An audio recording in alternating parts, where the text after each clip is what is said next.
Добрый день, уважаемые участники сегодняшнего вебинара. Как меня слышно, видно, коллеги? Напишите, пожалуйста, в чате. Микрофоны у всех отключены. Всем привет! В этот солнечный день мы встречаемся еще один раз для того, чтобы сегодня проверить ваши заявки и благополучно отправить их на конкурс. Коллеги, как видно, слышно, все хорошо? Плюсик один вижу. Как настроение? Хорошее. Отлично. Хорошее настроение уже есть, отлично. Так. Кого мы тут видим? Мирный видим, привет. Здравствуйте. Очень рады. Видим наших коллег, документалистов. Видим коллег из Дома культуры Кулаковского. Привет. Проект отправили? Дайте знать, как отправите. Нам для отчетности нужно. Приветствуем Верхневилюйский район.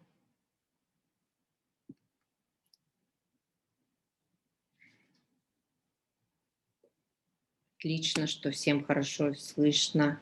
Коллеги, всем здравствуйте. Постепенно начнем, да. Сейчас такую вводную дадим. Знаем, что наши уважаемые коллеги, особенно некоммерческие организации, мы всегда чуть-чуть задерживаемся. Нам надо время на то, чтобы собраться. Наша какая задача с вами сегодня? Наша встреча называется «Чек-лист». Чек-лист подачи заявки на конкурс президентских грантов Фонда культурных инициатив. Это ответственное такое занятие. Во-первых, свою идею упаковать в проект.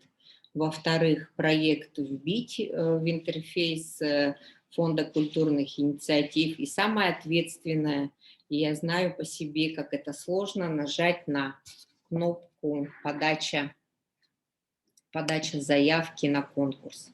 Это действительно очень сложно. Не всегда получается.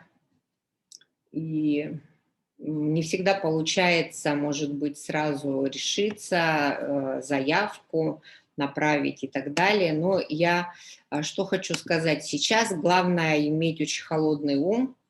И приезжали у нас наши коллеги с Челябинской области, Москвы, Приморского края. Здесь есть, по-моему, присутствующие, которые были на наших мероприятиях. Это мероприятие назывался «Летний онлайн-марафон», и мы даже делали небольшой питчинг проекта, то есть такую маленькую ярмарку проектов, и у нас были вводные вебинары, в том числе по вновь объявленному конкурсу, и наш коллега из ресурсного центра Челябинского говорил о том, что нужно сделать перед тем, как заявку отправить на конкурс. Но самое главное, нужно начать с того, что, во-первых, проверить самому, а во-вторых, нужно отдать другу на проверку. Я с этим абсолютно соглашусь. Сейчас у нас вот буквально на проверке проходит больше 32 проектов в нашем едином ресурсном центре. Они все очень разные. Есть готовые, есть еще пока сыроватые, есть которые еще на стадии, мы приняли решение и так далее.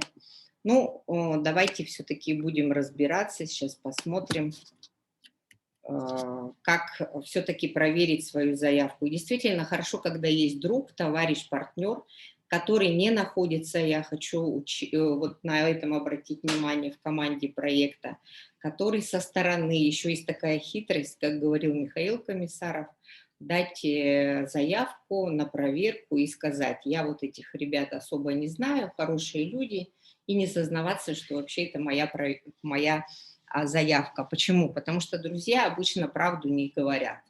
Они будут улыбаться, говорить: у тебя все хорошо, ты молодец, давай вперед. Но нам нужен сейчас действительно холодный ум, потому что сейчас мы сегодня с вами должны погрузиться в такое интересное приключение, которое называется экспертиза. Эксперт это человек, вы должны понимать, кто ваши заявки сейчас будет проверять. Абсолютно рандомно улетит по всей стране ваша заявка, поэтому вы сразу должны понимать о том, что в Калуге, например, эксперт получает ваш проект, он читает и, может быть, и не знает наших природно-климатических условий, наших культурно-национальных традиций и так далее. Поэтому мы должны в своей заявке, в своем проекте стараться описывать так, чтобы нас поняли в любом регионе. Это может быть и Дагестан, это может быть центральная полоса России, Сибирь, Дальний Восток и так далее. И сейчас мы смотрим на ваши заявки, на свои заявки с точки зрения, так скажем, экспертов. Так, с точки зрения экспертов. Так, сейчас у меня что-то тут с мышкой сегодня. Давайте начнем с самопроверки. Сейчас я Леонида попрошу подойти и попробовать прокрутить мою презентацию. Вот есть, все, есть, работает. Спасибо. Значит, самое главное, что у нас есть, все работает. Спасибо, я справилась на этот раз сама. Актуальность и общественная значимость проекта. Это особенно касается словосочетания общественная значимость. Я хочу подчеркнуть для коллег, которые здесь есть, CBM, да, представителей бизнеса, ООО, ИП. Очень сложно вот эти критерии оценки заявок ложатся в плоскость бизнеса. Те из вас, кто сейчас, вижу здесь, кстати, приветствую Мегина Кангаласки, Улус, те из вас, кто представляет некоммерческие организации, четко понимают, что такое общественная значимость, да, или социальная значимость проекта. И нам сейчас надо выйти и понять, что этот конкурс, да, президентских грантов, это конкурс направлен на поддержку тех проектов, которые обладают актуальностью, проблематикой обязательно. Нет проблемы, нет проекта. Это мы должны понимать. Наша цель не извлечение прибыли, а наша цель – это общественно полезная значимость. Мы кому-то должны принести такую пользу нашим благополучателям проекта, которая за счет средств президентских грантов, а мы должны осознавать сейчас перед подачей, что это грант президента Российской Федерации, да, ответственность такая, и некий трепет у нас должен быть, потому что не только написать проект, отправить, получить грант, но еще его реализовать грамотно, эффективно, по целевому назначению и потом отчитаться. Поэтому я хочу обратить внимание на то, что сейчас по факту, что я вам буду рассказывать, кто уже заполнил заявку, вот первая страничка о проекте, я, собственно, буду говорить о ней, о проекте. И это 3 и 9 пункты в разделе о проекте. Я надеюсь, все уже определились с тематикой, мы уже неоднократно выходили в эфир, все определились с грантовыми направлениями. И дальше о команде, о заявителе, мероприятиях и бюджете у нас будет рассказывать Надежда Наговицына, наш координатор Единого ресурсного центра. Ну что, давайте отправимся в наше путешествие. Значит, давайте мы с вами что сейчас проверим. Во-первых, вот все эти вопросы, вы сразу должны понимать, эти вопросы себе задают эксперты, когда откроют вашу заявку. Вот представьте, что вы уже ее отправили, открываете параллельно, может быть, или у вас есть в Word распечатанные, да, это будет хорошо, потому что мы пойдем прямо по пунктам. Вы должны понимать и сейчас проверить, описано ли, что конкретно планируется сделать в рамках проекта. Это вот в разделе описания проекта, там должно быть абсолютно четко написано, что Я такая-то организация, нахожусь в Республике Саха-Якутия, имею такой-то опыт, планирую конкретно в рамках проекта сделать первое, второе, третье, четвертое. Я вчера проверяла проект, очень хороший, который был отправлен от Минкультуры. Вот там прямо вот четко 9 пунктов, что они будут делать. Кстати, мне понравилось, очень четко и структурировано. Есть проекты, сразу говорю, которых мы проверяем, и там вот льется вот эта вода, она тоже нужна, и особенно, наверное, в области культуры, искусства, креативных индустрий у нас очень много мыслей и креатива в голове, но надо все-таки сосредоточиться на главном. Дальше проверьте, пожалуйста, в разделе о проекте, описано ли, в чем состоит уникальность творческой идеи. Именно уникальность, потому что в критерии оценки заявок у нас есть такой критерий, KPI, вот коэффициент значимости будут рассчитывать и смотреть, в чем же уникальность идеи. Уникальность может выражаться, или еще говорят инновационность идеи, да, особенно креативные индустрии, там точно инновации есть, какие-то новшества, может быть, новые технологии, практики, которые никогда еще ничего подобного никто не делал. Такого не делали на данной территории, на территории Наслега, Улуса, района городского округа республики. Используются новые трактовки, интерпретации известных произведений искусства. Используются новые техники и приемы, методы. Все время было офлайн, теперь онлайн. Проводили только для старшего поколения, теперь кросс-культурные пересечения. Дети вместе со старшим поколением мы сохраняем, сберегаем наши традиции и передаем дальше будущим поколениям. Например, да, или какие-то абсолютно новые технологии, которые, возможно, они, конечно, есть, но вы где-то подглядели, подсмотрели, но вы адаптируете прямо сейчас, это ваш стартап, и ваш проект, он сосредоточен на адаптировании новой вот этой креативной технологии на территории, например, Мегино-Кангаласского района в 2 или 3 музеях, например, да. Смешение стилей, направлений, видов деятельности и проведение предпроектного исследования. Вот мы, являясь ресурсным центром, очень любим делать исследования в рамках проекта. И практически, ну, это, наверное, наша особенность, потому что ресурсный центр, он аналитикой должен заниматься. Но если мы с вами занимаемся сбором каких-то уникальных, да, может быть, памятников, информация о памятнике культуры, то здесь точно и начинается некая исследовательская или аналитическая работа. Например, меня слышно, да, коллеги? Конечно, хорошо.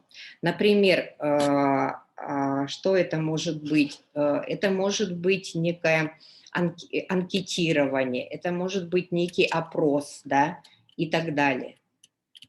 Вот. Что еще хочется сказать в этом направлении? Вот есть еще очень интересный такой пункт, который говорит о концепции, да? Как этот пункт называется? Напишите, пожалуйста, в чате. Кто застрял на описании концепции? Мне вот очень интересно. Нам самим очень сложно и консультировать здесь, и я признаюсь, что я не ас в разработке концепции внутри проекта.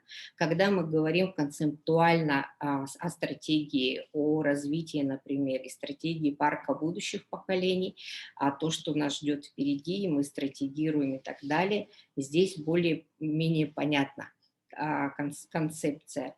А вот когда абсолютно небольшой проект, когда мы с вами закладываем несколько мероприятий, фестивалей, акций, флешмобы и так далее, и очень сложно вычленить вот этот концептуальный, вот этот подход, и я читаю абсолютно разное. Например, есть такой проект, который направлен на издание очень интересной художественной книги. И в концепцию берут и включают полное описание содержания этой книги. Не знаю, я думаю, что это не совсем верно. Все-таки вот здесь как раз можно и налить маленько водички, да, говорить о том, какая стратегия действий у нас сейчас вообще, какие национальные проекты есть и так далее. И мы, кстати, должны с вами четко понимать, что фонд культурных инициатив создан не для того, чтобы поддерживать вот вообще все подряд и любой креатив. Нет, мы четко должны с вами понимать, что мы живем в Российской Федерации. Система координат такая. У нас есть у нас есть приоритетные проекты, да, нацпроекты так называемые. И мы должны все-таки с вами ложиться в повестку. И хорошо и правильно сделал тот, кто изучил, например, то направление с точки зрения стратегии развития Республики Саха-Якутия, Российской Федерации и нацпроектов в том числе. Это очень важно, потому что мы понимаем еще раз, да, что это конкурс президентских грантов. Дальше актуальность и общественная значимость проекта мы еще раз проверяем, когда мы задаем себе вопрос и заходим в раздел «Целевые группы». Достаточно ли конкретно описаны целевые группы проекта? Если прочитать описание целевых групп, становится ли понятно, кто эти люди? Появляется ли перед глазами образный портрет этих людей? Пример. Читаем, значит, количество благополучателей, количество волонтеров, все. Кто это? С кем нам по пути? Для кого мы делаем? На кого мы тратим все эти усилия? Вот эти целевые группы точно должны быть в описании актуальности проекта. Это четко. И мы говорим о том, что очень хорошо, если вы будете прикреплять исследования, аналитику, статистику на предмет, в какой ситуации находится сейчас. Например, если мы говорим о том, что нашим детям необходимо развиваться в области культуры, искусства, креативных индустрий, но в общеобразовательной школе сейчас преподается только вот этот предмет, все остальное мы получаем из доп. Образования.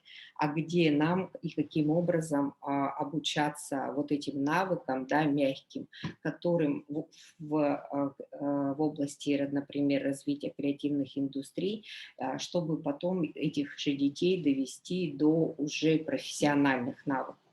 Вот поэтому должно быть представление, с кем, для кого, каким образом мы работаем, кто эти люди. Это могут быть сотрудники учреждений культуры, это могут быть волонтеры. Волонтеры культуры вообще отлично.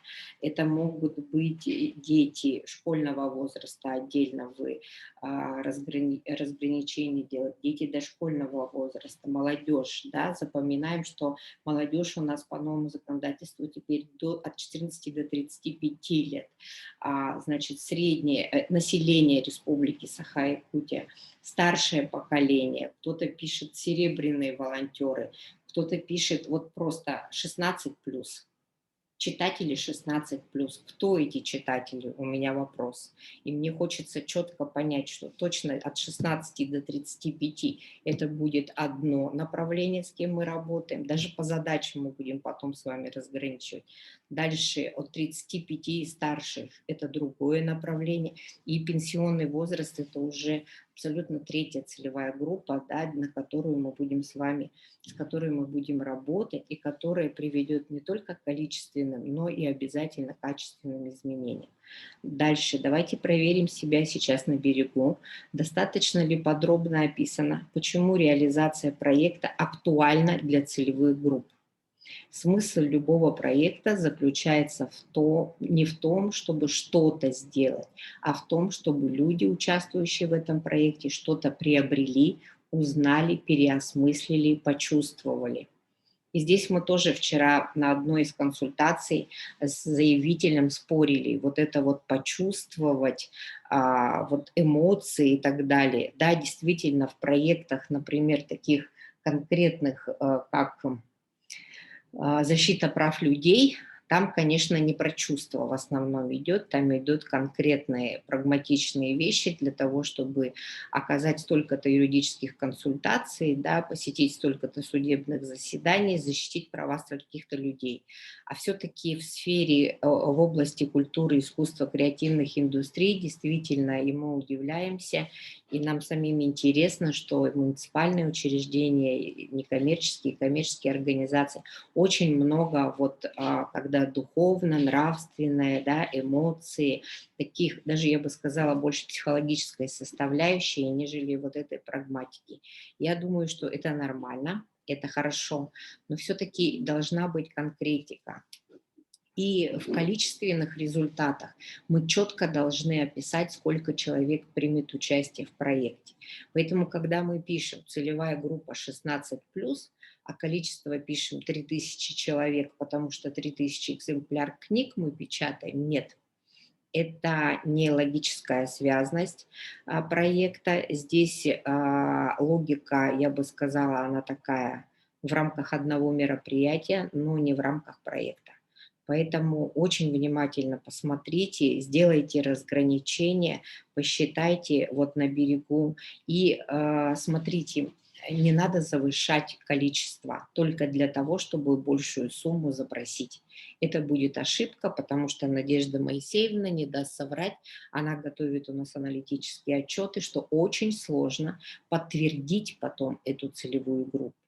Давайте будем сразу говорить, как мы будем ее подтверждать. Это будут списки, списки конкретные, с телефонами, с имейлами, желательно еще и подпись, фамилия, имя, отчество. И тот куратор, который будет принимать и проверять ваш аналитический отчет, он может позвонить по любому из этих номеров и спросить: Иванов Иван Иванович, вы действительно были на вот этом фестивале? Вы действительно принимали участие на вот этом форсайте и так далее. И если будет ответ нет, понятно, что это просто, да, мертвый душ. Это не должно быть. Лучше реально. И партнеры вам в этом помогут. Но если еще не бойтесь, знаете чего?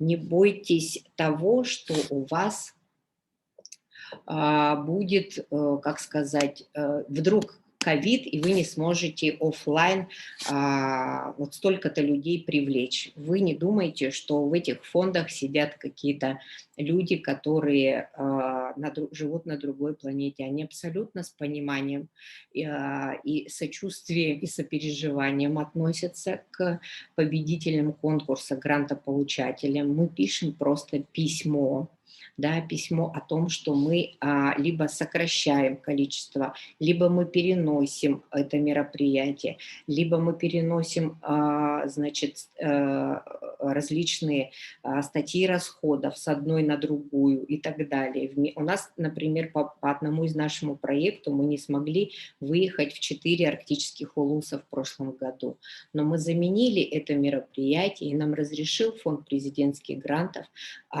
сделать это онлайн, и к нам не прилетели 4 внешних федеральных эксперта, они к нам тоже подключились онлайн. Мы провели гражданские выходные в этих улусах, но при этом сэкономленные деньги были перенаправлены на другие статьи расходов. И это не страшно.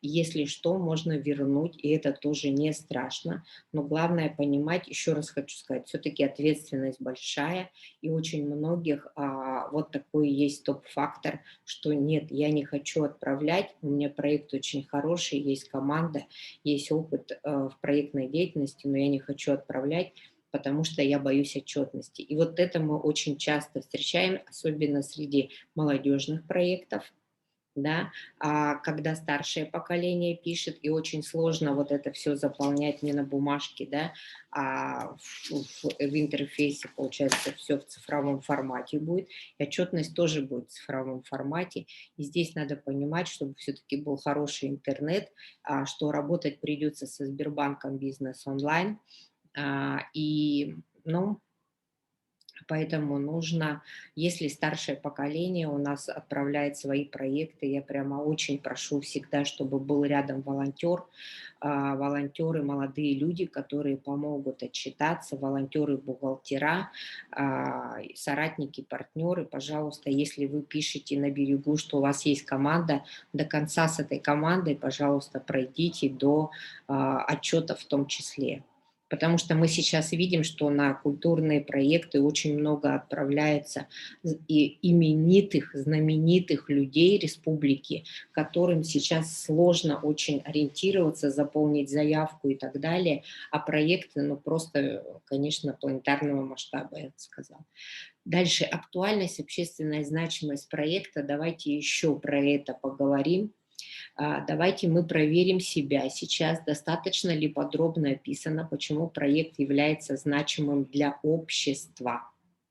Не для компании, не для этой организации, которая подается, да, не вот четко вот музей, и у нас вот примузейная территория.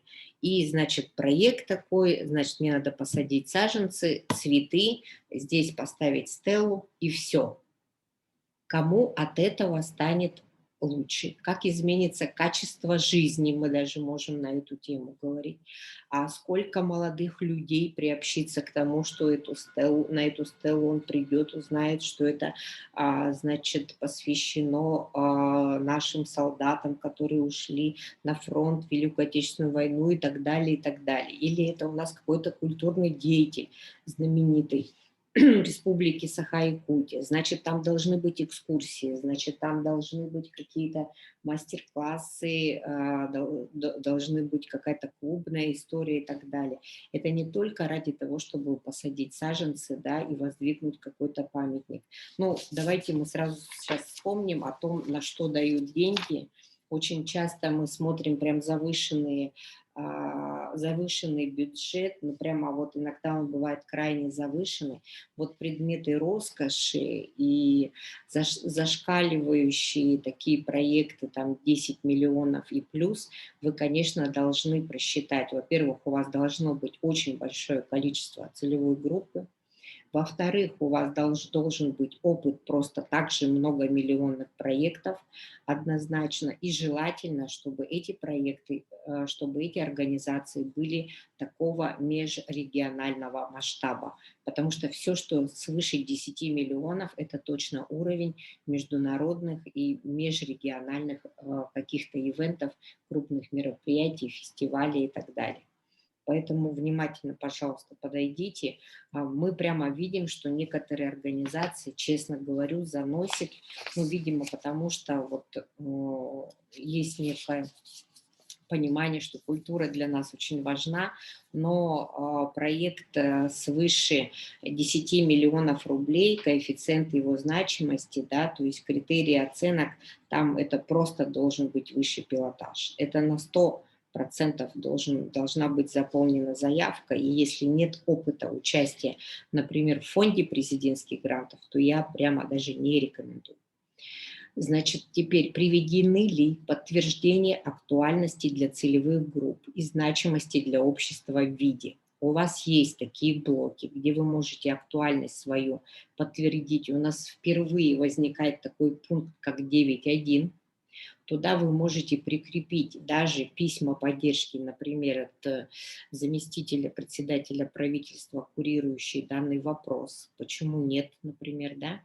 От министерства тоже. Это я даже сейчас не говорю про письма поддержки. Я говорю про письма, которые будут так или иначе подтверждать вашу актуальность. Дальше. Приведены ли подтверждения в таком виде, как запросы от целевых групп проекта? Очень хорошо мы это видим прямо в школах, в учреждениях доп. Образования. Всегда такие анкетки, мини-опросы родителей, детей, старшее поколение в конкретном наследии, чего не хватает для всестороннего развития детей. И они пишут первое, второе, третье. И вот как актуальность – это действительно подтверждение. Дальше исследование, опросы целевых групп.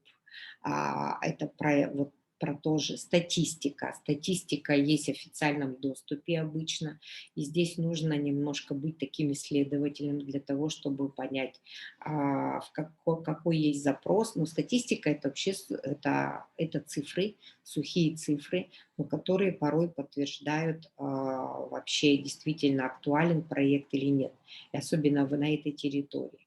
Дальше вы можете взять сторонние исследования, высказывания авторитетных СМИ, органов власти, известных личностей. Вот в краткое описание, да, точно не нужно писать стратегия или послание президента Российской Федерации включает в себя. Нет, это вот все в актуальность, в общественную значимость. И прикрепите это. Лучше прикрепить, лучше сделать ссылку, все желательно в PDF и так далее. Презентацию можете тоже что-то включить, какие-то диаграммы, возможно, и так далее. Дальше проверьте на берегу, описана ли каким образом творческая концепция проекта соответствует выбранному тематическому направлению. Давайте мы вспомним, когда мы с вами встречались уже несколько недель назад, тематические направления. Если кто только что, значит, об этом услышал, все на сайте Фонда культурных инициатив размещено. Соответственно, мы с вами должны концептуально размышлять и описывать вот в этом блоке, о котором я ранее говорила. Если мы выбрали направление такое, как культурный код, значит, мы должны думать о том, как вот эти проекты продвигают через культуру, креативные индустрии традиционные духовно-нравственные ценности. Если мы выбираем место силы, это очень хорошо, особенно, мне кажется, для наследных, да, для улусных проектов, когда малая родина, региональная история, локальная идентичность. Да? Это эсэх, это какие-то, значит, фестивали, это какие-то акции. И мы видим, что даже небольшая абсолютно организация у нас культурная и в сфере искусства мыслит глобально. Прямо каждые вторые говорят, мы проводим межрегиональные там фестивали, межулусные и так далее. Но я хочу вот о чем напомнить. Не забывайте, пожалуйста, нас творчество сейчас может унести. Откройте свои уставы, посмотрите, как называется ваша организация. Если в уставе вашей организации, грубо говоря, написано, что вы территориальное общественное самоуправление Мегино-Кангаласского улуса, да, наслега такого-то, то, соответственно, межрегиональные проекты вы проводить у себя не можете. Вы можете привести в качестве лекторов на мастер-классы из других регионов, от других стран людей, но фестивали межрегионального уровня могут проводить только организации, которые имеют такую организационно-правовую форму. Я сейчас говорю про некоммерческие организации, как автономная некоммерческая организация и как фонд. Да, конечно, ИП, ООО – это тоже от масштаба, но в обязательном порядке посмотрят, наши коллеги посмотрят на то, был ли опыт проведения таких мероприятий. Поэтому очень внимательно на берегу муниципальное бюджетное учреждение, оно зарегистрировано вот в этом муниципалитете. Поэтому будьте очень аккуратны. Вы можете провести что-то, какое-то мероприятие у себя, пригласить гостей, но межрегионального и российского масштаба проводить могут только крупные, специально для этого порой созданные организации. Описано ли, каким образом творческая концепция, мы про это уже с вами сказали. И очень важно, вот смотрите, логика проекта, как строится. Если мы с вами четко представляем, что такое актуальность и что такое проблематика, тогда нам будет очень легко свою цель структурировать. И нужно понимать, что вот связана ли цель с реализацией проекта и с ожидаемыми результатами. У нас очень часто бывает, вот как будто это отдельные атомы, цель отдельно, Задачи отдельно, актуальность отдельно, целевые группы отдельно. И эти атомы, они никогда не соберутся в единую молекулу. И поэтому вот вам эксперт за такое направление, как логическая связанность и реализуемость проекта, да, он вам может поставить от 2 до 3 баллов и не выше, если вот этой логики нет. Цель должна быть конкретна очень, она должна быть измерима, да, она должна быть по технологии SMART структурирована. Если цель сформулирована общими фразами, повысить патриотизм, улучшить общество, да, то она сформулирована некорректно. Если мы не можем измерить внутри цели, да, мы достигли результата или нет. Те целевые, которые группы действительно указаны у нас в целевых группах, заявлены в целях и задачах или нет. У нас очень часто, особенно у нас, у творческих людей, мы вот, я всегда говорю, начинаем за здравие. И еще, если мы хорошо с вами описываем о проекте, да, то потом нам очень, мы в конце, вот этот раздел о проекте, то в конце, когда календарный план, почему-то у нас уже совсем другой, мне кажется, посыл и направление. Поэтому давайте проверим, достижима ли ваша цель, возможно ли в принципе достижение такой цели за время реализации проекта. Когда мы говорим, что мы полностью меняем все наше мироздание, да, всего за 1,5 года, то это невозможно. Давайте реально. Дальше, измерима ли цель, проверьте, отражается ли она в результатах, которые планируется достигнуть, количественные и качественные результаты. Все должно быть очень сильно согласовано и ничего не отделяется друг от друга. Да? Значит, проблема, ну, грубо говоря, проблема у нас то, что сейчас на территории такого-то района, ну я, к примеру, сейчас фантазирую, утратили мы всю свою информацию о проведении таких национально-культурных праздников, как ИСЭХ, как это было раньше. И наша цель тогда, если мы утратили проблему, то цель возродить, да, собрать информацию, и задача будет собрать информацию, начать какое-то исследование, внедрить его, для этого пригласить партнеров, волонтеров и так далее. Если у нас чего-то не хватает, то надо это заиметь. Если у нас что-то понижено, значит, мы должны в цель поставить, как это повысить, правильно? Если забыли, то надо вспомнить и сохранить. Вот и все. Ничего не выдумывать. И не надо писать, когда распечатываем иногда там 96 страниц проекта. А стоит ли таких затрат, трудозатрат, написание, потом еще экспертиза. Пожалейте экспертов, как говорится. Что такое задача проекта? Конкретно описано ли, как реализация проекта складывается на конкретные шаги задачи, отражена ли в задачах последовательность действий, соответствует ли эта последовательность общей логике реализации проекта, достаточно ли выполнения всех указанных задач для успешной реализации проекта. Я всегда такой лайфхак советую, который нам советовали в свое время фонд президентских грантов, да, это в каждой задаче точно должны быть расписаны целевые группы. Однозначно. И обратите, пожалуйста, внимание, в календарном плане не зря вначале идет задача, а потом мероприятие, о чем сейчас дальше будет говорить Надежда Моисеевна. Речь идет о том, что у каждой задачи, это тоже такой секретик федерального значения, а у каждой задачи должно быть не меньше 1, 2, 3 мероприятий. Ну, собственно, что я хотела сказать, да. Если есть вопросы, пишите в чат. Я сейчас передаю слово Надежде Моисеевне. Вы поговорите дальше уже о мероприятиях и бюджете проекта. Я отключаю презентацию, да? Да. Хорошо.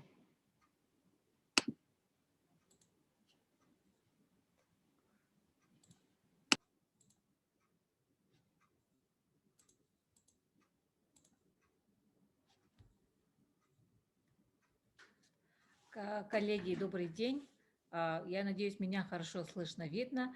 Меня зовут Надежда, являюсь координатором Единого ресурсного центра. Осталось совсем немного, поэтому я постараюсь уложиться в кратчайшее время, потому что сейчас самый главный ресурс– это время, чтобы у нас была свежая голова, нужно и успеть выспаться.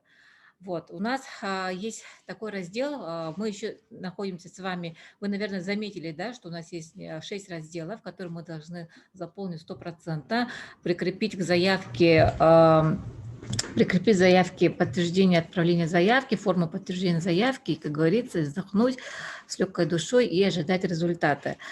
Есть такой раздел, как партнеры проекта. И вообще партнеры проекта, в чем отличие вообще конкурса Фонда культурных инициатив от Фонда президентских грантов? В том, что у нас добавился дополнительный критерий именно по партнерам. Называется она как раз-таки партнерская сеть, поэтому если проекты, то есть обязательно должны иметь партнеров. Это понятно. То есть мы должны, как говорится, понять, кто у нас партнеры.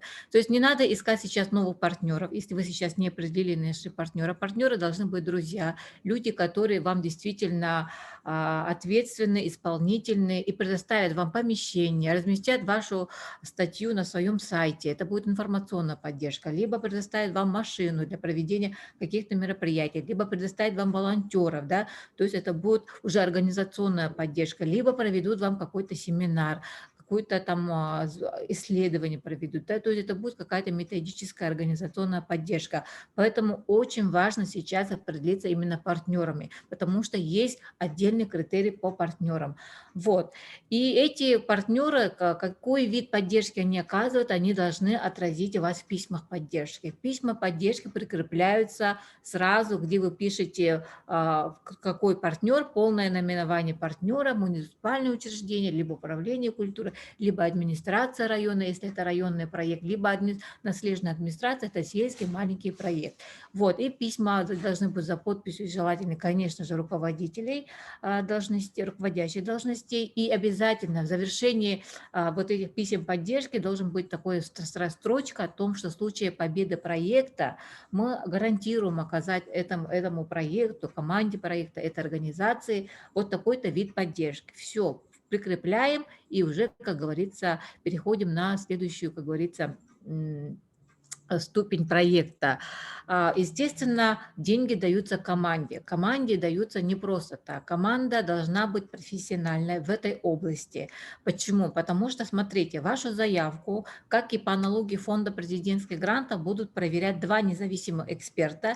Люди, мы предполагаем, что сейчас собирается весь пул творческих экспертов, экспертный совет для Фонда культурных инициатив. Продюсера, художники, общественные деятели в сфере культуры, креативная индустрия, мода, дизайн, реклама. Все они собраны, они все сейчас находятся в ожидании поступления заявок. И, естественно, люди в этом области, как говорится, собаку съели, и они, получается, в этом очень четко будут видеть, где проблема и каким образом вы ее решаете. И команда должна быть, конечно, соответствующая, потому что у нас есть, опять-таки, нас проверяют, наши заявки будут проверять по 10 критериям.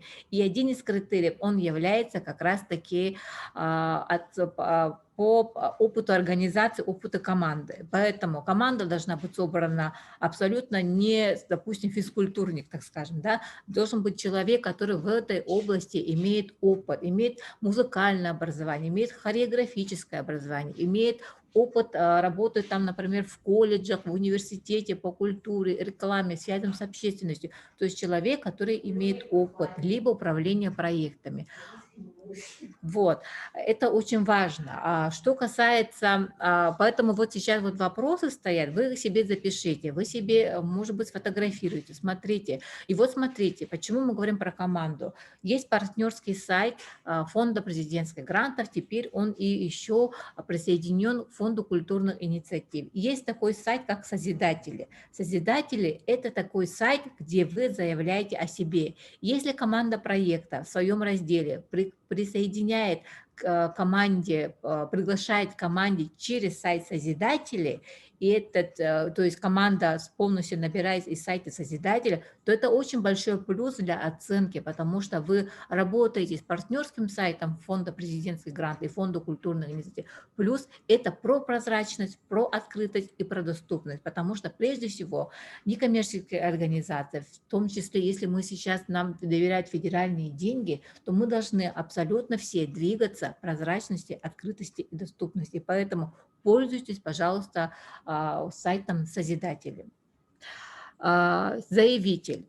Смотрите, заявитель – это наша организация некоммерческая, это может быть коммерческая организация, то есть ООО, да, то есть в данном случае у нас участвуют не только некоммерческие коммерческие организации, но и муниципальные учреждения, которые осуществляют деятельность в сфере культуры, искусства, креативной индустрии, а также это могут быть еще индивидуальные предприниматели. То есть заявитель должен… Вообще федеральные деньги, гранты, субсидии доверяют именно тем организациям, которые докажут экспертам, что они профессиональны, что они справятся с поставленной задачей, что они имеют команду, что они информационно открыты, прозрачны, имеют опыт управления проектами и деньгами, потому что деньги доверяют только тем организациям, тем заявителям конкурса, которые действительно просто, доступно, подробно представляют вот как раз-таки в разделе «Заявитель», что они могут это сделать. Если у вас есть сайт, пишите сайт. Если у вас есть социальные сети, Инстаграм. Буквально вчера одна родовая община коренных малочисленных народов Севера очень хорошо послушала наши рекомендации. И вечером в 12 часов они нам отправили ссылку на Инстаграм. То есть уже открыли Инстаграм-страницу, и сегодня мы видим, активно ведут про деятельность этой родовой общины. Это плюс. Это не требует денег. У вас должен только быть доступ к интернету и должен быть мобильный телефон, в котором можно скачать приложение и, как говорится, уже начать рассказывать о своей организации, о своей деятельности, о своих проектах, целевых группах и благополучателях. Это здорово.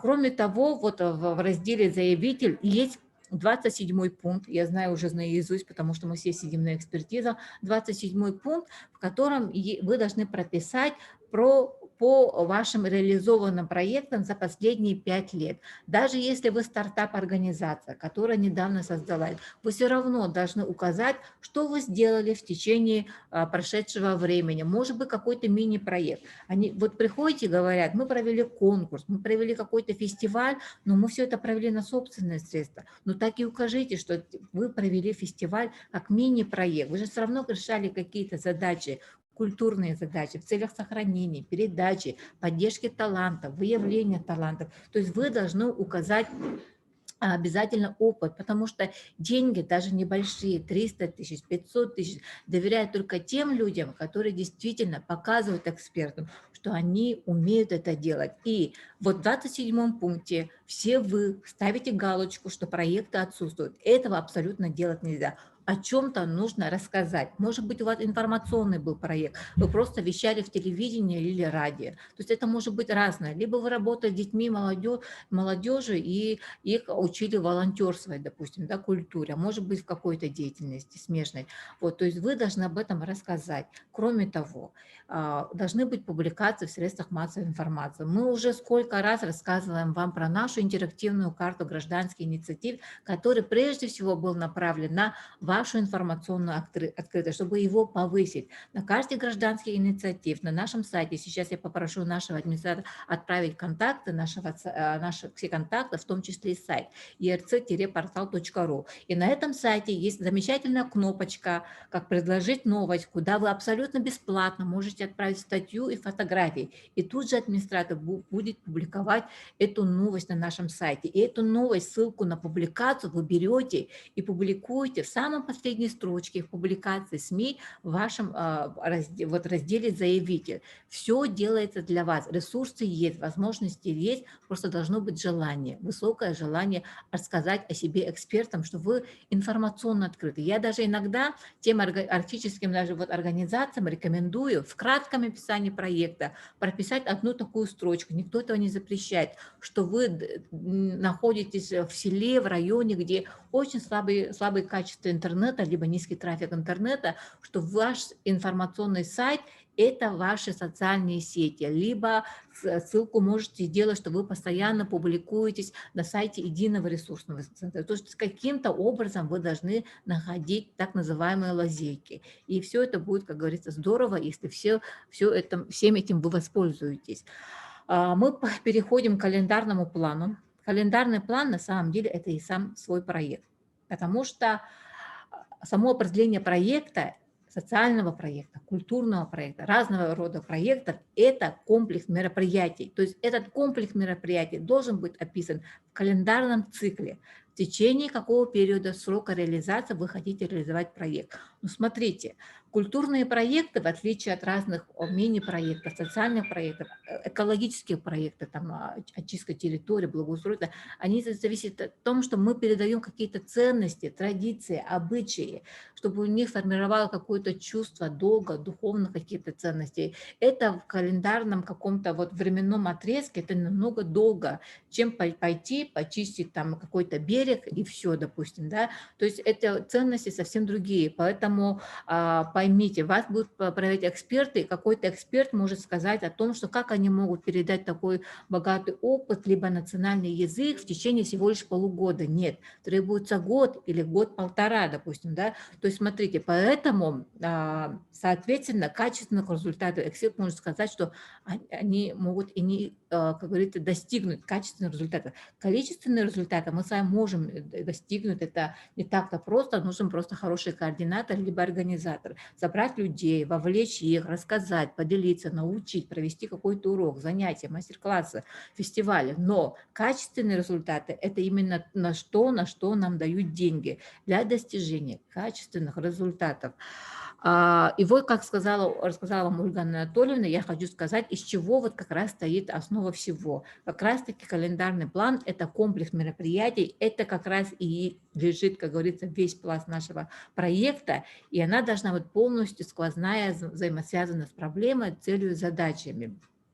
И вот сейчас вот вопросы стоят, чек-лист, да, на которые мы должны ответить обязательно. Участвуют ли в мероприятиях все целевые группы? То есть вы прописали целевые группы: волонтеры, дети, молодежь, подростки, старшее поколение. А мероприятия, когда вы пишете в ожидаемых результатах, там все время пишите про дети и молодежь. Забыли про старшее поколение, забыли про волонтеров. То есть это плохо. И тут же эксперт видит о том, что вы, оказывается, не вполне подробно представляете общую картину своего проекта. И вам не доверяют, и вам ставят низкий балл. А все эти баллы составляют уже, как говорится, проходной балл. Вот. Если подготовительный, то есть мероприятие не должно сразу бух, и начинается какой-то фестиваль. Нет, должен быть какое-то мероприятие вступительное, стартовое мероприятие, информационная кампания, как люди приходят к вам в проект, где вы делаете объявления, их уходите в НВК Саха, либо радио вещаете о том, что какой замечательный проект начался по поддержке молодых талантов. Ребята, дети, приходите, участвуйте. То есть что-то должно быть такое логическое, взаимосвязанное, как цепочка. Если мероприятие по информационному там продвижению проекта, то есть где публикуются ваши как раз-таки статьи, и те ссылочки, которые вы будете публиковать в информационном сопровождении в первом разделе заявителей, да, то есть о проекте, то есть там должны быть информационные ваши партнеры, и как раз-таки там должны публиковаться ваша информация о проекте. Понятно ли из описания каждого мероприятия, где оно проводится, что будет происходить, да, то есть это как раз-таки взаимосвязано с понятием географии проекта. Вы пишете о том, что в 5 на слегах будет проходить, реализоваться проект, все это хорошо, грамотно пишете, очень хорошо, красиво, как раз-таки вот в географии проекта, но когда мы открываем и читаем календарный план, то там вообще все мероприятия проходят, например, в районном центре. А те населенные пункты, которые вы указали в географии, они почему-то не отражены. И тут же эксперт говорит о том, что нет логической взаимосвязанности, не взаимосвязан проект, и вам опять снижает балл. Вот, поэтому вы получаете очень маленькие, можете получить очень маленькие баллы. При этом вы должны понимать о том, что те количественные результаты проекта, качественные результаты проекта, которые вы пишете в ожидаемых результатах, они все суммируются и суммируются, и по итогам вот все это должно быть взаимосвязано. В разделе о проекте, в самом первом разделе, вам дается возможность описать, какие у вас будут целевые группы и какие будут количественные результаты по каждой строчке. Дети, сколько, школьники сколько, представители творческих союзов, сообществ сколько, допустим, да, то есть все они должны у вас отражены в мероприятиях. В этом мероприятии примут сколько-то человек от этой целевой группы, сколько-то волонтеров, то есть они все должны быть прописаны. Не одно предложение, а несколько предложений кратко доступно. Вот об этом мы говорим. Если все запланированные мероприятия будут проведены, будут ли достигнуты количественные результаты проекта? Мы только что про это рассказали. Если все запланированные мероприятия будут проведены, будут ли достигнуты качественные результаты проекта? То есть в ожидаемых результатах вот мероприятиях проекта, да, в календарном плане вы должны в этом столбике справа написать о том, что в результате фестиваля будут достигнуты такие-то качественные изменения. У родителей появится что-то, у этих детей появится что-то. То есть вы должны прописать качественные изменения, потому что деньги вам дают для того, чтобы вы произвели какой-то общественный, культурный, социальный какой-то эффект. Да? То есть должен быть такой эффект. И деньги даются только вот на это. Все ли мероприятия необходимы для реализации проекта? Потому что там бывает, есть такой принцип составления календарного плана, принцип необходимости и достаточности. Бывает такое, что читаешь, замечательно прописана актуальность, проблематика, но ты читаешь мероприятие, понимаешь о том, что мероприятий недостаточно, всего их 4, и никак этот автор проекта, команда проекта не могут, как говорится, достигнуть качественных результатов, либо количественных результатов. Поэтому есть понятие необходимость, либо достаточно. Иногда бывает переизбыток, очень много всего прописали за очень короткий период срока реализации проекта. Поэтому вот на это тоже нужно обратить внимание. Поэтому насколько команда готова к реализации проекта, так, насколько команда профессиональна, действительно ли она выдает себя за ту, о котором она красиво пишет, допустим. То есть эксперты очень хорошо об этом сразу оценивают и видят. Вот про это мы говорили, что мероприятие должно быть достаточно, чтобы решить задачи, и не должно быть лишних мероприятий, которые не направлены на решение задач. Вот. Иногда мы хотим спасти весь мир, но, как говорится, надо, как говорится, ограничиваться в ресурсах проекта. Календарный план, вот та самая, как говорится, шпаргалочка, вот та самая как раз-таки подсказка, о которой говорила Ольга Анатольевна, о том, что от каждой задачи, если есть 3 задачи, то должны быть не менее 2-3 мероприятий по каждой задаче. Да? То есть они как раз-таки решают конкретную задачу. Если это основная какая-то задача, допустим, да, проекта, бывает такое, что там могут быть и несколько задач, допустим, да, то есть есть какие-то там точечные мероприятия, которые как раз-таки выходят из одной задачи. Вот, четко должны быть прописаны сроки реализации этого мероприятия, месяц, там, полгода, вы, или на весь период можете растянуть одно мероприятие, например, такое мероприятие, как информационное сопровождение проекта, допустим, да, то есть оно может быть расписано полностью от начала до конца, вы все время будете транслировать о ходе реализации проекта. Вот для того, чтобы поднять как раз-таки общественный резонанс, для того, чтобы как раз-таки всем, вот, как говорится, формировать какое-то ответственное, либо какое-то отношение, да, к какой-то проблеме. Вот. Количественные результаты должны быть и качественные результаты должны быть. Вот, это такая шпаргалочка. Но ошибки в мероприятиях есть. Бывает такое, что вот о чем я говорила, да, отсутствует мероприятие по вовлечению целевой группы, непонятно, сразу начали фестивалить, ничего не провели, а сейчас сразу начали фестиваль. А каким образом идет подготовка, кто участвует, каким образом происходил отбор участников этого фестиваля, конкурса. То есть вот это может быть непонятно. Поэтому все это должно быть прописано. Не вся указана география проекта, мы об этом говорили. Нет количественных результатов мероприятий. Ошибка следующая, что не относится к решению задач. Не хватает мероприятий для достижения результата задачи. То есть когда вы прописываете мероприятие, не надо писать организационные мероприятия. Вот вчера буквально спрашивала одна некоммерческая организация, которая сейчас проходит экспертизу, о том, что они написали в календарном плане составление отчета. Нет, вот это вот точно не надо. Вы должны прописать те мероприятия, не внутренние свои организационные мероприятия, а именно те, которые направлены по работе с целевыми группами. Вот, они должны быть содержательные, могут быть и подготовительные. То есть вот на это тоже нужно обратить внимание. То есть смотрите, для каждого мероприятия вы должны указать содержание, что это мероприятие, что там проводится в фестивале, что в рамках фестиваля проходит что-то, награждение, там, презентация лучших практик, лучших танцев, да, то есть вы должны вот это вот прописать, место проведения, где она проходит, допустим, в Доме культуры, там, в селе Чурапча, допустим, да, количественные и качественные результаты должны прописать. И вот календарный план, он должен отвечать на вопросы, понятно ли из описания мероприятия, зачем, для кого они проводятся и что будет происходить, а также понятна ли последовательность мероприятий во времени, если она вообще.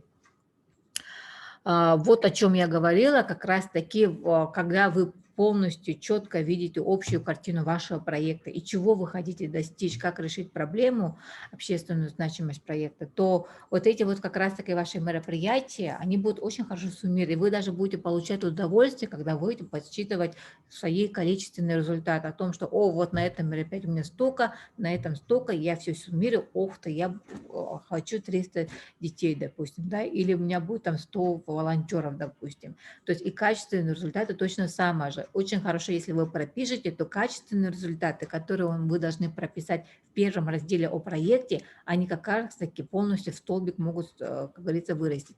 То есть все зависит от того, насколько четко, ясно вы видите свой проект.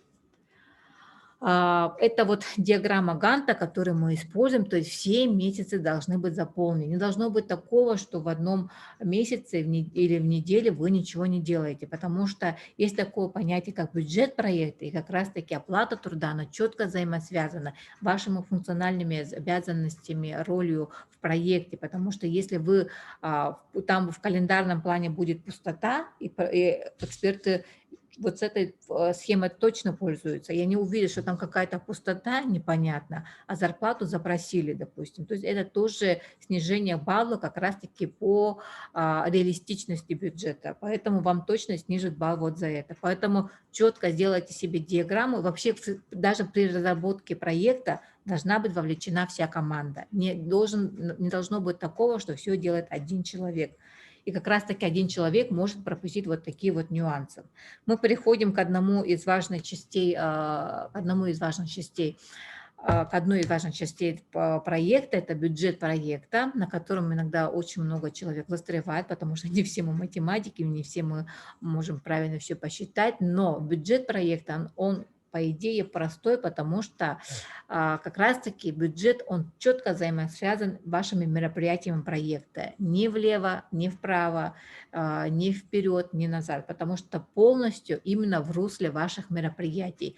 Деньги запрашиваются, либо вы сами софинансируете в рамках только мероприятий проекта, не больше и не шире. Вот, поэтому вы должны понимать четко свои расходы. Если в рамках проекта вы приобретаете, вы пока смотрите вопросы, да, если вы в рамках проекта приобретаете что-то такое дорогое, ценное, вот у меня был такой опыт, когда в сельскохозяйстве, в детском таком проекте, проект по детскому лагерю мы приобретали очень большие, вот, как говорится, мотоциклы, приобретали сельхозтехнику для этого лагеря, для привития вот этих вот навыков, то мы как раз-таки то оборудование, которое приобретали в рамках какого-то мероприятия, мы прямо писали в календарном плане, в ожидаемых результатах, что в рамках данного мероприятия за счет гранта приобретается что-то, чтобы эксперты поняли тут же и тут же увидели в бюджете.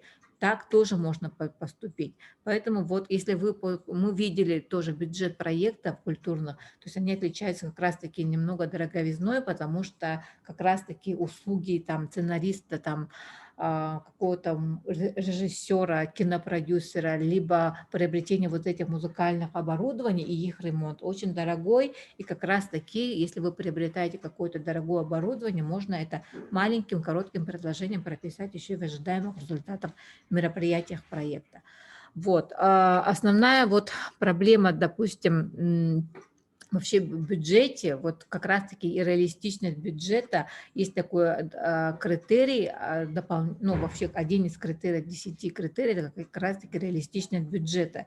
И вот как раз-таки вы должны доказать, откуда берутся ваши вот эти вот суммы, да, потому что вы должны доказать о том, что это реальная сумма, рыночная цена, вот тех или иных услуг, либо это так и продается. Канцелярские товары, музыкальное оборудование, оргтехника, интернет-трафик, допустим, да, то есть все они должны быть подтверждены какими-то интернет-ссылками. Мы очень много раз доказывали экспертам по проездным расходам, потому что у нас очень дорогие цены на авиабилеты. Вы заходите, главное, на сайт главного воздушного агентства путей сообщения ГАВС, да, заходите и прямо делаете запрос, что мы едем, допустим, в Якутск, там, Тикси, обратно 50 тысяч, и эту ссылку берете и прямо из фильтра забираете и ставите в этот комментарий. Заходите в ДНС, берете эту ссылку, допустим, что этот принтер стоит вот так вот, допустим, берете ссылку и ставите.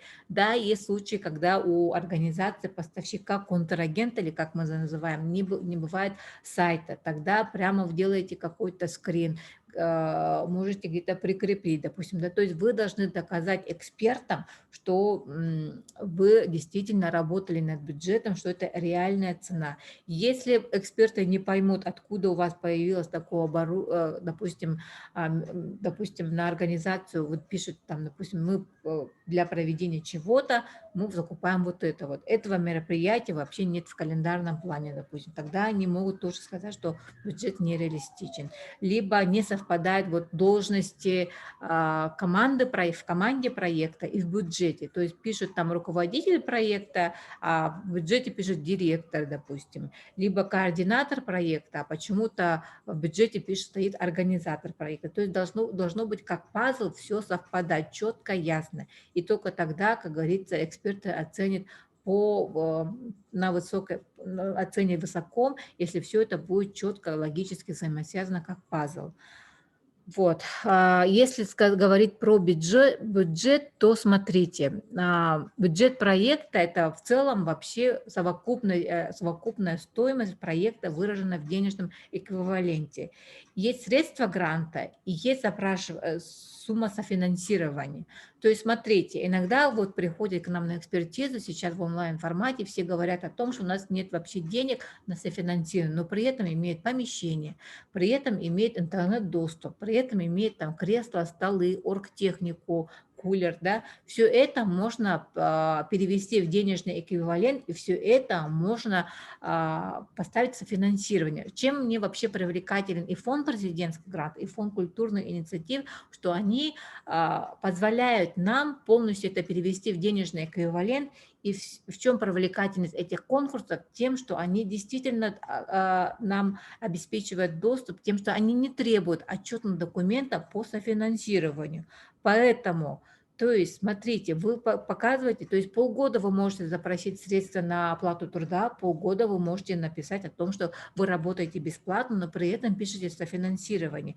И в этом, смотрите, проект, вообще грантовые средства дают тем организациям, тем индивидуальным предпринимателям, муниципальным учреждениям в данном случае, которые имеют свои собственные ресурсы. И как раз-таки собственный вклад организации в реализацию проекта есть такой 9-й критерий, по которым нас тоже оценивают. То есть если ваши партнеры предоставляют вам помещение, предоставляют вам транспорт, волонтеров, все это можно посчитать в денежном эквиваленте и поставить в софинансирование проекта. Как коммунальные расходы, может быть, как аренда, может быть, как организация мероприятий, допустим, все это можно. И кроме того, если у вас есть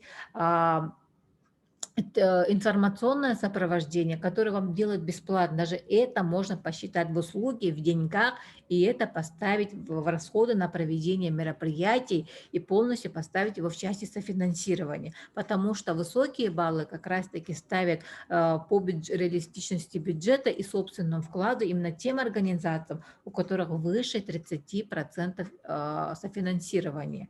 Вот, поэтому надо над бюджетом тоже работать, да. По каким расходам, какие расходы же не допускаются в фонде культурных инициатив в конкурсе, то есть не связаны с реализацией проекта, это понятно, на поддержку политпартий, на проведение вот этих митингов, демонстраций, пикетирований, на уплату там неуплаты, там пени, вот эти вот нам не допускаются. На приобретение недвижимого имущества, допустим, да, в том числе земельного участка, то есть это тоже ограничение на приобретение вот алкогольных напитков, ну, это понятно, табачной продукции, да, психоактивных веществ и на погашение задолженности участника отбора. То есть мы сейчас все с вами занимаемся подачей конкурса, разработкой заявки на конкурс, и как только мы подадим заявку на конкурс, мы с понедельника должны все сами чистить, как говорится, хвост, грубо говоря, да, то есть мы должны уже чистить свою историю, потому что даже если у вас шикарный проект, и вы получите максимальный балл, там 90 с чем-то, или 80 с чем-то, или 70 с чем-то, такие пороговые баллы, то вы не можете быть профинансированы фондом культурных инициатив, если у вас есть вот такая вот уплата или задолженность перед фондом президентских грантов. Поэтому вот на этим надо, как говорится, работать. История должна быть чистая.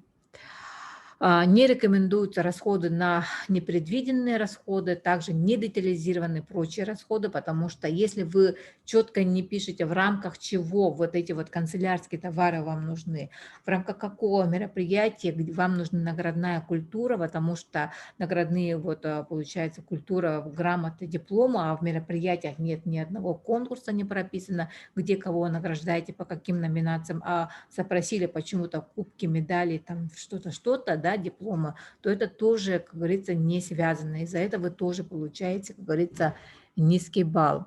Вот. И завершая, как говорится, так, наш вебинар, я хочу сказать вам о том, что все-таки давайте поймем, сможем ли мы за сроки реализации проекта, которые мы указали, за то время реализации проекта достигнуть не только количественные результаты, но и качественные результаты. Сможет ли наша команда достичь вот этого вот результата? И в команде проекта не включайте многих людей, оставьте самых верных и ответственных. Вот 4, 5, 6, 7 человек, ну 7 человек, если это большой проект, да, так скажем. Вот, а так мы ограничиваемся всегда 4-5 людьми. Вот, бюджет проекта, он все равно имеет ограничения, да, вот, и территория реализации проекта. То есть это вот как раз-таки составляет рамки проекта. Смотрите на свои уставы, на свои возможности, ресурсы, не надо все спасать. Если вы пропишите очень много глобальное, большое, то смотрите, как раз-таки вы можете ограничиться каким-то локальным проектом на территории города, села, района или межпоселенческий, либо межрайонный, да, то есть как раз-таки в дальнейшее развитие проекта вы можете прописать, что следующим этапом проекта будет вот что-то, что-то, что-то. Допустим, вы выходите за пределы чего-то, да, то есть это может быть следующим шагом. Поэтому именно сейчас надо ограничиться ими теми ресурсами, возможностями, которые у вас есть. Вот. Вы можете к нам обратиться. Естественно, сейчас, конечно, мы будем отвечать лишь на какие-то конкретные вопросы, да, соответствует ли моя творческая концепция чему-то, правильно ли я выбрал что-то, допустим, на полную экспертизу мы уже сейчас не успеваем, потому что не 32 проекта на сегодня, у нас более 40 проектов сейчас находятся на экспертизе. Вот. Вы можете всю нашу информацию найти на наших соцсетях. Как раз-таки вот эти вот соцсети, почта, Инстаграм, социальные страницы, сайт, они как раз-таки повышают информационную открытость. Поэтому я желаю вам всем нам, чтобы время ощущало, как будто их много, их достаточно. Мы сейчас ответим на ваши вопросы. Думаю, вопросы есть. Так. У нас есть вопросы?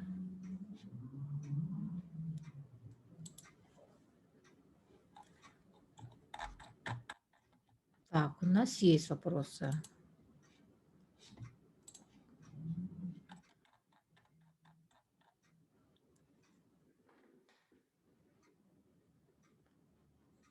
Так.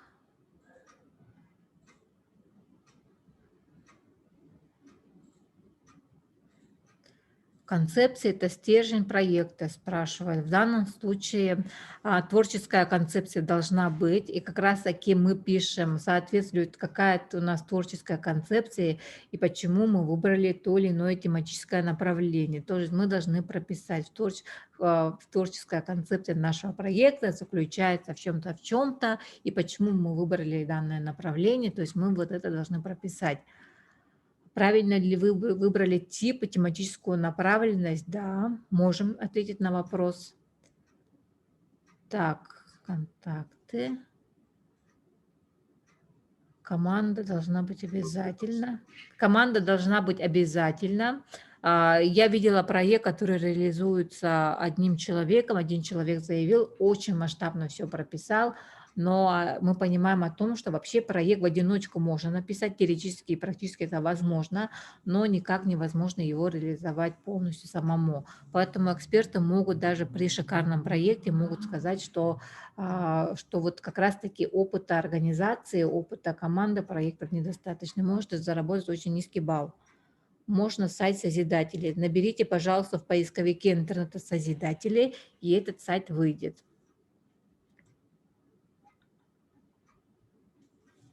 Проблемы с сайтом Созидателей. Так, если вы сайт не восстанавливаете, то есть если вы забыли пароль, логин на сайте Созидателей, то нужно будет ее восстановить именно с помощью той электронной почты, через которую вы зарегистрировались, как учетная запись. Да? Если нет, то надо будет обратиться в техническую поддержку. Если проект уже реализуется, надо ли отражать мероприятие уже исполненный бюджет, отражать заявки. Да, надо это все отражать, потому что как раз-таки на фонд культурных инициатив могут податься те организации, учреждения, индивидуальные предприниматели, коммерческие организации, структуры, которые как раз-таки реализуют проекты с 1 июля. Это разрешается. И как раз-таки, если вы станете победителем, то расходы могут быть скомпенсированы за счет фонда культурных инициатив, за счет грантов. Поэтому это можно прописать, либо можете прописать как софинансирование, да. Вот. Так, процент софинансирования 20 – это нормально или надо больше? Ну, 20% это нормально, но я бы подняла бы до 30% софинансирования. И то, что я сказала о том, что можно информационное сопровождение, оргтехнику, методическую литературу, которая у вас имеется, можно перевести в денежный эквивалент и очень хорошо прокомментировать, что это действительно в рамках проекта у вас приобретается, да, камера, там, микрофона, что у вас есть, музыкальные инструменты, это все можно заложить в софинансирование. Если, ну, в рамках проекта, да, если они требуются. Так, 5% софинансирования – это очень мало. Собственный вклад организации они оценят очень низко, я вам точно говорю. Так. Зарплату можно указать в финансировании, да, потому что проект может быть, смотрите, зарплату можно софинансировать, ну, мы иногда тоже так делаем, то есть иногда полгода мы запрашиваем за счет гранта, иногда делаем за счет софинансирования. То есть это тоже можно прописать. Проживание можно указать в самом бюджете. Проживание в чего? Если вы проживание, вообще проездные расходы, они допускаются в командировочных расходах. Командировочные расходы по фонду президентских грантов, если взять аналогию такую, да, с фонда культурных инициатив, с фондом президентских грантов, то командировочные расходы допускаются для штатных сотрудников, либо командировочные расходы допускаются, если вы приглашаете внешних экспертов, тех же самых тренеров, там, дирижеров. Ну, я в рамках утрирую сейчас, в рамках культурных проектов, хореографов, там, допустим, если вы их приглашаете, то, естественно, они могут, вы их прописываете в командировочных расходах, и как раз-таки оплату проезда, проживания вы часть можете за счет гранта, часть можете за счет софинансирования. Все зависит от вашего, конечно, бюджета.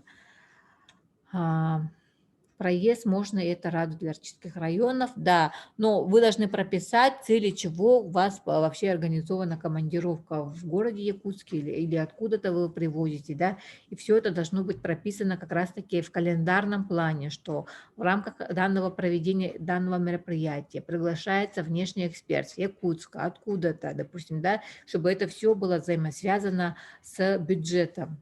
То есть эксперт может не понять, откуда вот у нас появился вот такой вот известный актер, в рамках какого мероприятия они его приглашают. То есть в комментарии в бюджете это должно быть прописано, плюс в календарном плане должно быть все это прописано. То есть мы должны постараться настолько подробно, четко, доступно все это прописать, чтобы они поняли, наши эксперты. Если будет сумбур, если будет как некая каша, мы не заработаем тех баллов, потому что федеральные гранты, если вы получите в рамках победы в конкурсе, то вы их не вернете ни копейки, если вы правильно все это реализуете. Так, если маленький проект, можно 1 человек, я в больнице в Санкт-Петербурге. 1 человек – это очень мало.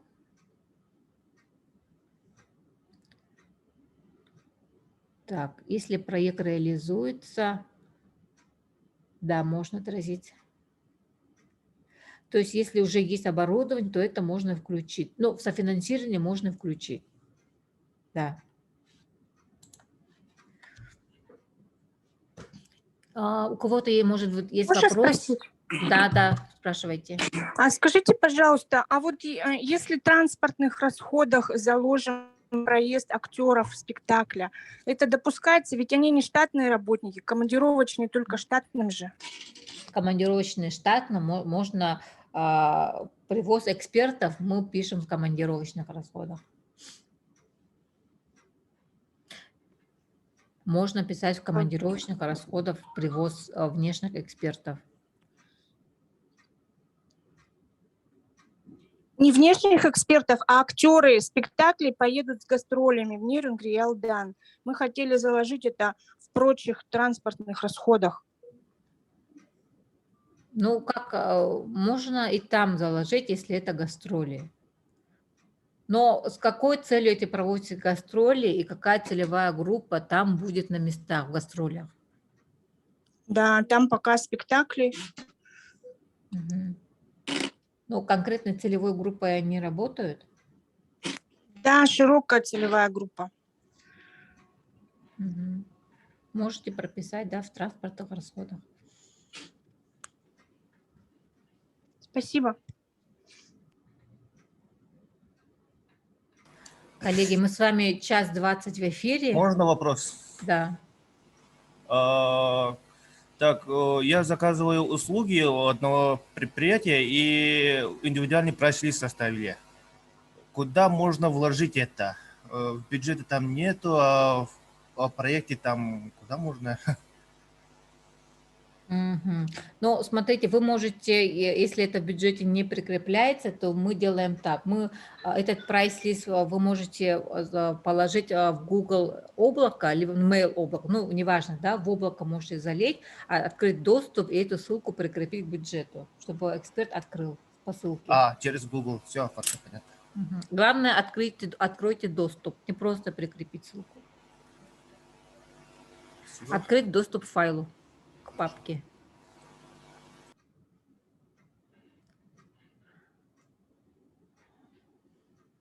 Так, вопрос по пункту выплаты физлицам по ГПХ. Допустим, гонорар человеку 30 тысяч, и туда что мы можем добавить? Если это гонорар, то это, скорее всего, не физлица, да, если, но желательно сейчас меньше будет телодвижения, если это будет человек самозанятый. Сейчас есть такая более доступная, да, форма самоорганизации. Вот. И то есть если это будет какой-то гонорар, то это будет конкретно услуга, и тогда ее можно прописать. Если это в рамках мероприятия, проекта, естественно, то можно прописать ее в рамках вот в статье «Расходы на проведение мероприятий». Либо оплата физическим лицам, но оплата физическим лицам обычно это бывает тоже команде проекта, желательно ее писать. Если это не команда проекта, то лучше прописать ее в расходы на проведение мероприятий, как услуга. Налоги страховые, да, вы прописываете все с одной статьи. Если это софинансирование, все за счет софинансирования. Если это за счет грант, запрашиваю сумму, все запрашиваю сумму. То есть все должно идти по одному руслу.